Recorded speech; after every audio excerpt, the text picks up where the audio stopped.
बिस्मिल्लाहिर्रहमानिर्रहीम। अस्सलाम वालेकुम दोस्तों, आप लोगों की खिदमत में हाजिर है जी अदनान मायार इस्लामाबाद सब्ज़ी मंडी से। अरबी का रेट चल रहा है जी 140 रुपये किलो।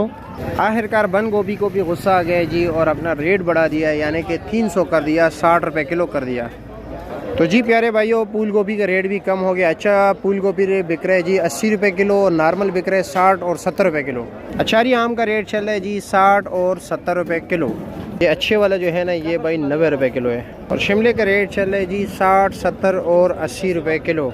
अच्छे वाला करेला बिक रहा है जी 80 रुपये किलो और ये बिक रहा है जी 60 रुपये किलो। ये थोड़ा नॉर्मल है, इसमें पीलापन है, ठीक है जी। और भिंडी का रेट है जी 60 रुपये किलो, 300 रुपये का 5 किलो। और बारीक मिर्ची का रेट है जी 150 रुपये किलो, 750 रुपये का 5 किलो। और खीरे का शापर जी तकरीबन 7, 7.5 किलो है जी, 450 रुपये का बिक रहा है जी। गाजर का रेट चल रहा है जी 100 रुपये किलो, चाइना गाजर। और चुकंदर का रेट है जी 130 और 140 रुपये किलो। और तोरी का रेट है जी 70 रुपये किलो, 350 रुपये का 5 किलो। ये गोल कद्दू क्या रेट बिक रहे हैं? 350।